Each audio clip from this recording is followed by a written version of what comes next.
Finalmente uma vitória que faz jus àquilo que o time apresentou dentro de campo. Bora falar da vitória do Galo por 3-0 em cima do Grêmio? Para quem não me conhece, meu nome é Douglas Araújo e você está no Minuto 13.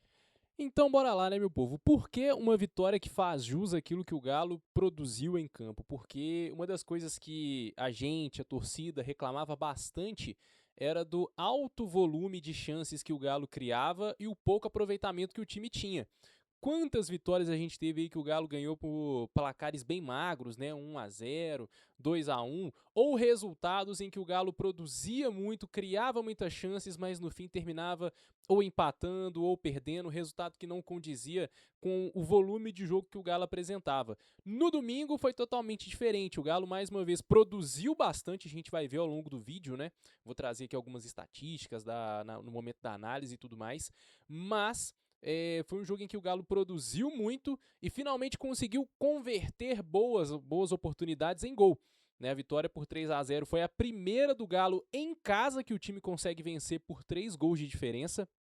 A última, só para vocês terem ideia, a última vez que o Galo tinha conseguido vencer por 3 ou mais gols de diferença em casa tinha sido na última rodada do Brasileirão do ano passado, naquele 5-0 em cima do Vasco, Vasco que veio com o time reserva, o Galo que já estava meio sem muito rumo ali no Brasileirão na última rodada, já não tinha mais pelo que brigar e tudo mais, foi lá vencer o Vasco pelo placar de 5-0 e em 2026 ainda não tinha conseguido um resultado desse tamanho nos seus domínios na Arena MRV. Os dois outros resultados que o Galo tinha conseguido por 3 ou mais gols de diferença tinha sido fora de casa, o 7-2 em cima do Itabirito pela última rodada da fase de classificação do Campeonato Mineiro e os 4-0 em cima da Chapecoense fora de casa lá na Arena Condá.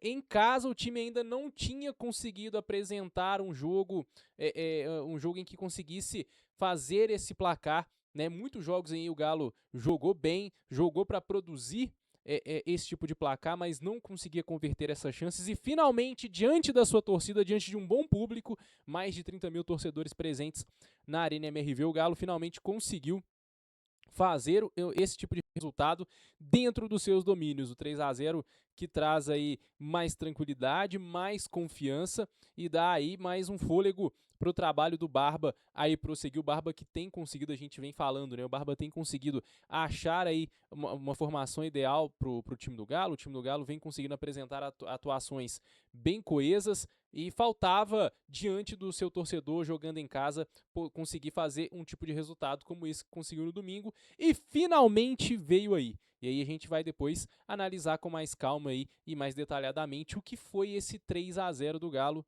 contra o Grêmio. E além disso, com a vitória, o Galo termina a rodada na 9ª posição, 32 pontos, está a 6 pontos de distância do G4. O Fluminense ali é o 4º colocado, fecha ali o grupo dos 4 primeiros colocados com 38 pontos. Então é muito importante para o Galo essa vitória, não só para dar mais confiança à equipe e ao elenco, mas também para manter o time ali na briga, aquilo que eu falei nos outros vídeos anteriores. Se você tiver um time minimamente organizado no Campeonato Brasileiro, você vai conseguir brigar ali entre os primeiros colocados. Não é uma briga difícil não, gente. Se você vê o nível que os times do Campeonato Brasileiro estão, se você tiver minimamente organizado, você consegue entrar de vez ali nas cabeças na briga ali pelo pelotão de frente, e esse precisa ser um dos principais objetivos do Galo nesse segundo semestre. Além disso, essa vitória colocou um fim aí a uma série de jogos que incomodava muito a equipe do Galo, já que o time tem sofrido bastante gols quando joga como mandante. Depois de 5 jogos seguidos sofrendo gols em casa, o Galo finalmente, pelo Campeonato Brasileiro, não sofreu um gol, não teve a defesa vazada nesse jogo contra o Grêmio, então uma vitória muito importante também para o desempenho defensivo, segundo jogo seguido em que o Galo não sofre gols, né? Teve o jogo do meio de semana passado contra o Bragantino pela Copa Sul-Americana, mas pelo Brasileirão, depois de 5 jogos em casa, o time voltou a não ter a defesa vazada e isso é muito importante. O sistema defensivo tem atuado bem, mas em alguns momentos tinha cochilado, principalmente quando jogava em casa, e agora conseguiu aí terminar um jogo sem ter a meta vazada. Isso é fundamental, principalmente pelo momento delicado de peças que o Galo tem atravessado. O time perdeu aí jogadores como o Júnior Alonso, que saiu, o Ivan Roman, que agora saiu também por empréstimo ao Colo-Colo do Chile. Não tem o Lianco, que está machucado, o Léo Duarte ainda está se recuperando de lesão, o Vitão, que é o zagueiro que subiu da base, né, se recuperou, foi liberado recentemente pelo departamento médico. Então, num momento em que você só tem apenas o Juan e o Vitor Hugo como zagueiros de origem disponíveis, você ter um jogo em que você não tem a sua meta vazada é fundamental. Então, mais um ponto importante nessa vitória do Galo. E junto com tudo isso, tem também a quebra de um mini tabu aí que durava desde 2024. A última vez que o Galo tinha vencido o Grêmio tinha sido no Brasileirão do ano de 2024, quando venceu por 2-1, gols do Daverson e do Hulk. Depois, no ano passado, perdeu os 2 jogos em que encarou o tricolor gaúcho. No primeiro turno do Brasileirão desse ano também tinha perdido. Então essa vitória também serviu para colocar um ponto final aí nesse tabu que o tricolor gaúcho tinha em cima do Galo, uma vitória fundamental para a equipe do Galo. Agora, finalmente entrando na análise do jogo, né, foi uma partida em que o Galo teve domínio do primeiro ao último minuto, domínio absoluto do time do Galo. Na primeira etapa o time sufocou o Grêmio, tanto que não deixou o Grêmio sequer chegar na área para criar alguma chance de muito perigo. O Everson trabalhou muito pouco, em compensação o ataque do Galo produziu bastante no primeiro tempo. A sensação de que 1-0 na primeira etapa foi muito pouco, tinha sido muito pouco para o volume de jogo que o Galo apresentou.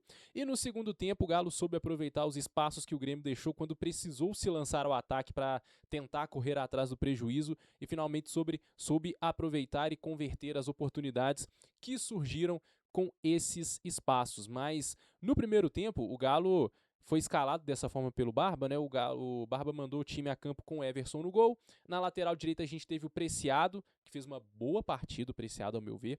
A dupla de zaga, né, o Juan e o Vitor Hugo. E na lateral esquerda o Renan Lodge. A dupla de volantes foi o Alan Franco e o Cisseu. O Barba mais uma vez mandando esses 2 jogadores a campo, com Vitor Hugo e Igor Gomes sendo ali a novidade nesse time mesclado do Galo. E lá na frente, o Coelho pelo lado direito e o Cassierra sendo mais uma vez esse jogador de referência. E aí, o Galo, nos 20 primeiros minutos, foi assim, 20 primeiros minutos de pura avalanche do time do Galo, de puro domínio, de muitas ações ofensivas. O time do Galo, 1-0 ali nos 20 primeiros minutos, parecia muito pouco diante daquilo que o Galo produziu, já ali desde os 3 primeiros minutos de jogo, né, o Galo fez algo que foi a tônica da partida, onde o Galo explorou muito as costas dos pontas do Grêmio, né, o Galo principalmente aproveitou muito o lado esquerdo, já que o Grêmio, que o Luiz Castro escalou, teve o Pavon ali sendo o ponta direita, e uma coisa que me chamou muita atenção é que o Pavon não voltava muito para marcar. Então, como o Pavon não voltava muito para marcar, isso deixava um espaço muito grande para o Renan Lodge aproveitar aquele lado. Então, se você pegar os melhores momentos do jogo, ou até mesmo assistir o VT da partida lá na GTV, você vai ver muito como o Galo aproveitou muito essas inversões de lado da direita para a esquerda. O Coelho, que fez uma partidaça, não só pelos gols, mas principalmente pelas ações que ele teve ao longo da partida. Mais pro final do vídeo eu vou falar um pouco mais da minha opinião sobre o Coelho nesse jogo de ontem.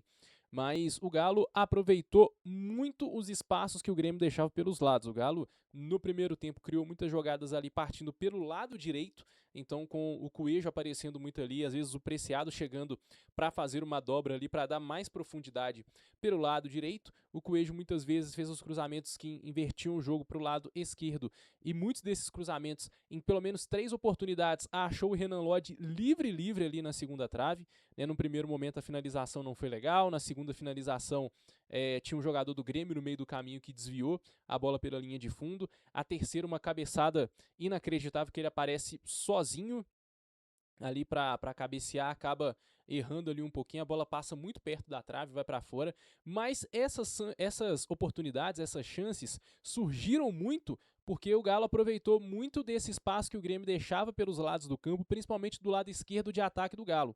Como eu falei anteriormente, o Pavon, que era o ponta direita do Grêmio, não voltava muito para marcar, não cumpria muito bem o seu papel defensivo, então ali foi o mapa da mina para o Galo para achar espaço, seja pelo Renan Lodge aparecendo como elemento surpresa ali nessas inversões da direita para a esquerda, ou seja, até mesmo para jogadas construídas por aquele lado. Tem uma jogada quando o jogo já está 1-0 já para o Galo, que é construída ali pelo lado esquerdo, que o Renan Lodge ataca as costas do Pavon. O Bernard, depois que entrou ainda no primeiro tempo, no lugar do Igor Gomes, que acabou se machucando, acha ali um passe em profundidade muito bom para o Renan Lodge. Ele aproveita esse espaço, faz o cruzamento, o Cassierra chega ali afundando na área, abrindo espaço para quem vem de trás, mas aí ninguém aproveitou. Mas o time do Galo aproveitou muito essas jogadas de segunda trave.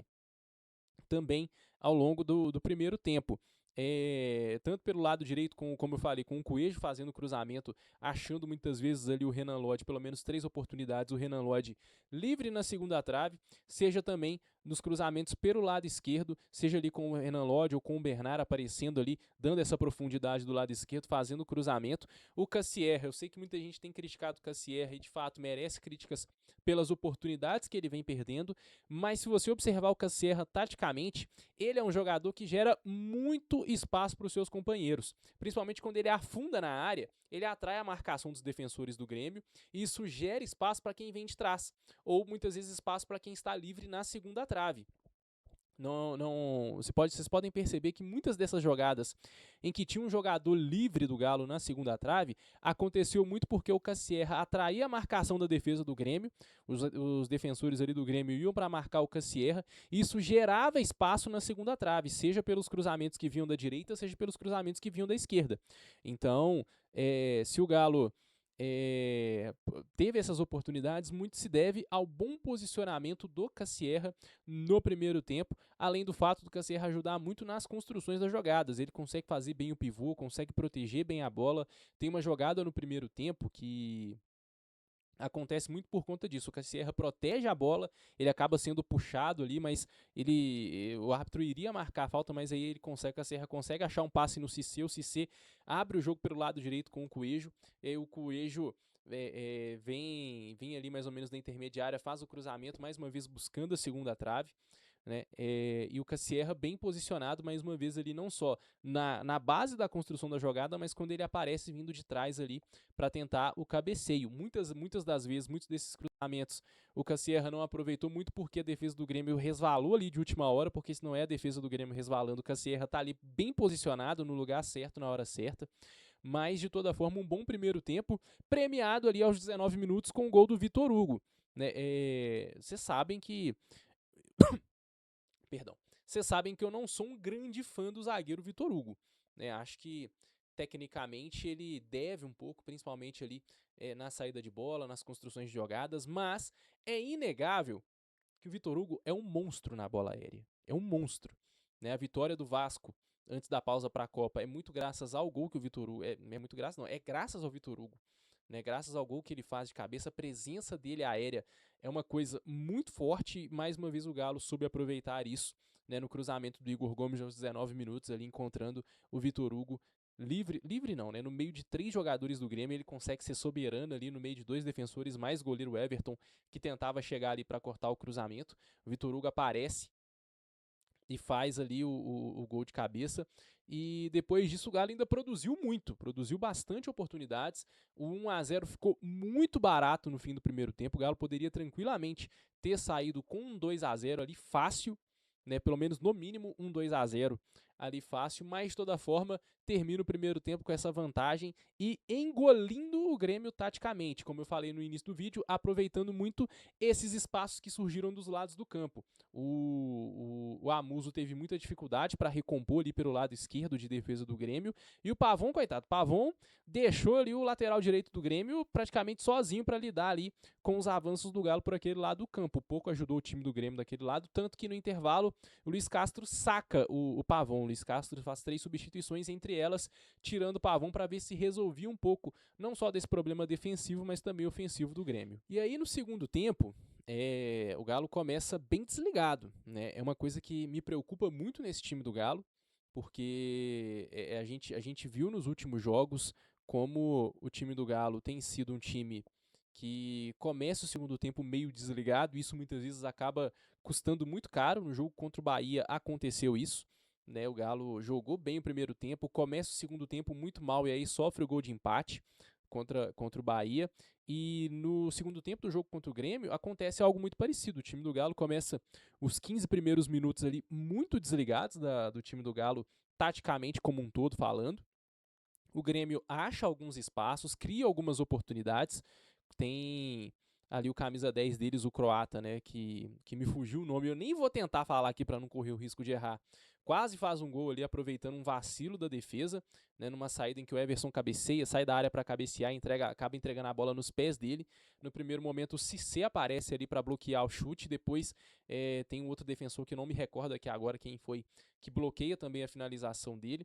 Depois, em um outro momento, o Grêmio produz uma boa jogada pelo lado direito, vem o cruzamento achando o Amuso sozinho ali na área, e aí ele finaliza com perigo, mas o Everson estava ligado ali. Foi a única grande defesa do Everson no jogo inteiro, né? Mas o Grêmio chegou a se engraçar um pouco ali nos 15 primeiros minutos. O Galo demorou um pouco para se ligar novamente no jogo. Isso é uma coisa que me incomoda muito, porque o Galo é um time que sofre bastante gols no segundo tempo. Se não me falha a memória, são 16 gols sofridos só no segundo tempo. 16 dos 26 gols que o Galo sofreu no Campeonato Brasileiro foram sofridos no segundo tempo. Então mostra aí como o time é um time que acaba cochilando muito na segunda etapa. É um time que tem uma concentração muito alta no primeiro tempo, mas nos primeiros minutos do segundo tempo parece que demora a se encontrar, a se ligar novamente no jogo. Isso quase custou caro em alguns determinados momentos ali nos 15 primeiros minutos do segundo tempo, mas depois disso o time acordou. E o que ajudou o Galo a acordar foi o segundo gol do time, o gol marcado pelo Coelho. Na jogada pelo lado esquerdo, mais uma vez, fazendo essa inversão, o cruzamento do Renan Lodge. Foi uma coisa espetacular, cruzamento rasteiro na medida, achando o Coelho livre na segunda trave. O Renan Lodge recebe ali com muita liberdade o passe ali do lado esquerdo, faz o cruzamento na medida, o Coelho aparece nas costas do lateral esquerdo do Grêmio e manda a bola para o fundo das redes. Ali depois do segundo gol, o Grêmio precisava então mais do que nunca partir para o ataque mais uma vez, não precisava ainda mais partir para o ataque, né? Porque 2-0 com 15 minutos de segundo tempo, você tem que começar a ir para o tudo ou nada para tentar reverter ali a situação. E num desses momentos ali em que o Grêmio, 3 minutos depois do segundo gol, o Grêmio tenta subir a marcação, né? O Galo faz a saída de bola ali com o Everson e aí ele toca para o Castanho. O Castanho, primeiras boas impressões do Castanho, ainda quero ver mais, né, dele no Galo para ver o quanto que ele pode de fato ser útil, mas nesse primeiro jogo boas impressões do Kevin Castanho. O Everson toca a bola no Castanho, ele mesmo pressionado consegue se desvencilhar da pressão, já vence o primeiro ponto de pressão e já gira o jogo na esquerda pro Maicon, se não me falha a memória, ou pro Renan Lodge, não lembro quem ali. E aí o Grêmio tenta ali subir a pressão mais uma vez para tentar abafar essa saída de bola do Galo e retomar a bola no campo de ataque, mas aí o Galo ganha novamente essa marcação-pressão do Grêmio, e aí no que ganha essa segunda marcação-pressão do Grêmio, tem ali um contra-ataque de 5 contra 3, e aí o time do Galo soube conduzir muito bem, né? O Maicon deixa a bola para o Bernard avança, e aí tem a ultrapassagem do Maicon pela esquerda, ele rola pro Maicon, o Maicon devolve pro Bernard ali. No momento o Grêmio, cara, a defesa do Grêmio totalmente perdida, né? 3 jogadores para marcar 5, não sabem quem marcar, né? O Maicon apareceu livre na esquerda, voltou a bola pro Bernard, o Bernard finalizou, teve a infelicidade, né, de bater ali, de chutar, de finalizar em cima do defensor do Grêmio, mas aí a sorte sorriu mais uma vez, porque a bola sobra ali na direita, pro Coelho, e aí o Everton até tenta chegar para abafar ali, mas o Coelho finaliza bem demais, sacramenta a vitória ali, os 3-0. E aí a reta final do jogo é aquele ataque, é o Grêmio desesperado para tentar diminuir pelo menos o prejuízo, tentar voltar para o jogo, mas errando e gerando espaços para o time do Galo, tanto que quase sai o quarto gol em pelo menos 2, 3 oportunidades ali. Teve a do Cassierra, né, que o Galo retoma a bola ali, o Grêmio erra a saída de bola, o Vitor Hugo avança, deixa a bola para o Coelho com todo o espaço do mundo, faz o passe na medida para o Cassierra, ali ele acaba errando na forma como ele finaliza, a bola sobe, bate no travessão, a defesa do Grêmio desvia, vai para escanteio, né? Depois o Galo, em 2 oportunidades de bola aérea, quase fez o gol, né? Uma primeiro no cruzamento com o Maicon lá na esquerda, o Vitor Hugo cabeceando, desviando na defesa do Grêmio e indo pela linha de fundo, e depois o cruzamento que acha o Juan sozinho ali na área, o cruzamento do lado direito do Bernard, se não me falha a memória, ele cruza, o Juan chega cabeceando de cima para baixo, o Everton faz a defesa, o rebote, o Renan Lodge vem chutando de primeiro, o Everton também vai lá e faz outra defesa, mas foi um jogo em que o Galo poderia ter construído um placar histórico. O 3-0 tá de bom tamanho? Tá de bom tamanho. O Galo, como a gente falou no início do vídeo, o Galo não fazia 3 gols ou mais de diferença em casa desde 2025, em casa. né?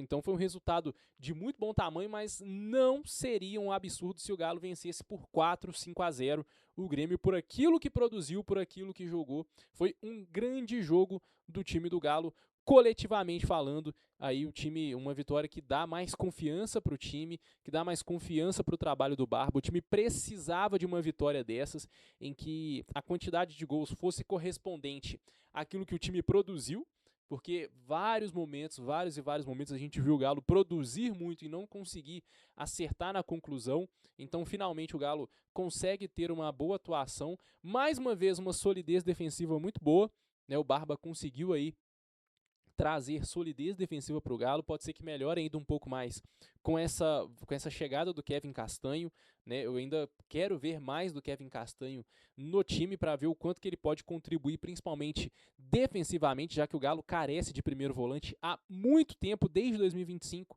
A gente bate nessa tecla de que o Galo precisava de um primeiro volante, né? Então chega o Kevin Castanho aí com 1 ano e meio, 2 anos de atraso, mas vamos ver aí o quanto que ele pode ajudar, o quanto que ele pode agregar ao sistema defensivo do Galo, um sistema defensivo que preocupa. A diretoria precisa correr atrás no mercado de zagueiros, já que não tem o Lianco machucado, perdeu aí o Ivan Roman emprestado e o Júnior Alonso para o futebol dos Estados Unidos, precisa contratar, o Léo Duarte ainda está em processo de recuperação.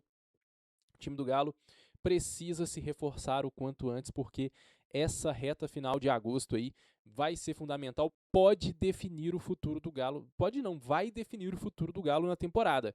Tem o jogo de volta contra o Bragantino pela Copa Sul-Americana e as quartas de final da Copa do Brasil, que tem um peso ainda maior por ser um clássico contra o Cruzeiro. Então o Galo precisa focar em qualificar o elenco, principalmente defensivamente, porque os próximos jogos vão definir o futuro da temporada do Galo. Vamos lá, né, gente? O destaque individual não poderia ser outro. Tomás Coelho, não só pelos gols que ele marcou, os 2 gols que ele marcou que praticamente sacramentaram a vitória do Galo, mas pela boa partida que ele fez.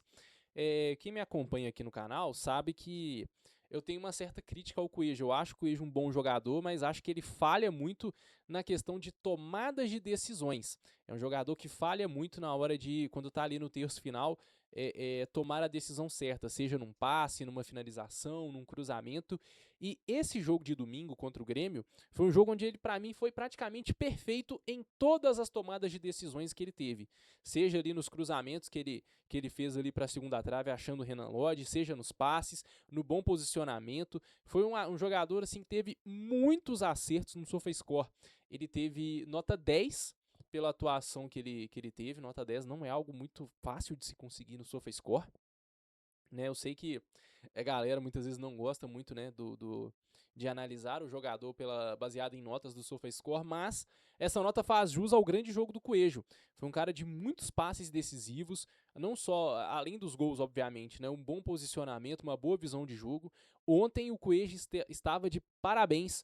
Foi assim uma partidaça dele, finalmente fazendo aquilo que a gente cobra dele, que é ser um jogador de melhor tomada de decisão quando está no terço final. Ontem foi assim, aula, assim, um jogo de almanaque, uma aula do Tomás Coelho, méritos do Barba Domingues, que tem acreditado no Coelho, que colocou ele para jogar ali como ponta direita, né? Ele que na temporada 2025 se destacou muito sendo um jogador pelo lado esquerdo, com bons dribles e tudo mais, mas esse ano o Barba tem apostado nele pelo lado direito e ele tem correspondido, e ontem para mim foi a melhor partida do Coelho desde que ele chegou ao time do Galo. Partidaça, assim, fez por merecer essa nota 10 no SofaScore e de fato foi o grande destaque individual da vitória do Galo. Agora o Galo vira a chave para a Copa Sul-Americana, quarta-feira, decisão em casa contra o Red Bull Bragantino, a vantagem que o Galo tem pela vitória fora de casa por 1-0. O Bragantino, que na última rodada do Brasileirão empatou com o Atlético Paranaense fora de casa por 1-1. Wagner Mancini colocou um time um pouquinho diferente, com apenas 3 mexidas ali, uma mexida na defesa, uma mexida no meio de campo e uma mexida no ataque. Nenhuma formação diferente, um 4-2-3-1. Né, no jogo de ida da Sul-Americana ele usou um 4-3-3. E teve alteração no gol também, então foram 4 mexidas que o Wagner Mancini fez para o jogo pro jogo de sábado contra o Atlético Paranaense em relação ao primeiro jogo do Galo na Sul-Americana. Agora o Galo tem aí a chance de mais uma vez alcançar as quartas de final da Copa Sul-Americana, decide em casa, diante do seu torcedor, atravessando um bom momento. No Brasileirão, o Galo e Bragantino têm a mesma pontuação, 32 pontos, mas o Bragantino leva vantagem nos critérios de desempate, então é mais um jogo pro Galo confirmar a boa fase, se Deus quiser aí garantir a classificação para as quartas de final e ir mais embalado para o jogo contra o Internacional pelo Campeonato Brasileiro e depois virar a chave outra vez para a Copa do Brasil, para o grande desafio que é o clássico contra o Cruzeiro, mais uma vez nas quartas de final da Copa do Brasil. O momento é bom, o time precisa saber aproveitar, o time precisa também fazer um bom jogo, principalmente ofensivamente, aproveitar as oportunidades que cria para sair com a classificação. Agora é aguardar para ver o que o Barba Domingues vai pensar para esse jogo contra o Bragantino. Será que vai manter a mesma postura ofensiva? Vai aproveitar a vantagem, tentar ter uma postura mais cautelosa? Aguardar para ver, mas no mais, quarta-feira o Galo volta a campo, 7 horas da noite, pela Copa Sul-Americana, contra o Red Bull Bragantino, vale vaga nas quartas de final. No mais, minha gente, agradecer a você que esteve comigo até o final do vídeo. Não se esqueça, deixa o seu like, comenta aí o que você achou do jogo do Galo. Além do Coelho, tem outro jogador que você destaca aí como ponto positivo do time do Galo? Tem algo que ainda te preocupa no time do Galo? Deixa aí nos comentários, vamos debater, trocar uma ideia. Vem com a gente, minhas redes sociais também, o Douglas_Araújo, Instagram e TikTok, vídeos curtos ali, falando sobre o Galo e futebol em geral, pra vocês verem. Vocês viram ali que agora tem o quadro do Ronaldinho Gaúcho? Finalmente o quadro do Ronaldinho Gaúcho voltou, né? Mudei de casa, né, gente? Casei e tudo mais, mudei de casa. Agora ali o quadro do Ronaldinho Gaúcho aí pra enfeitar ainda mais o cenário aqui do escritório. Mas no mais, minha gente, valeu demais. Se inscreva no canal, ajude esse projeto a crescer, porque aqui a gente fala de Galo sempre. No mais, minha gente, um abraço a você e até a próxima com o pós-jogo aí de Galo e Bragantino. Minha gente, valeu demais.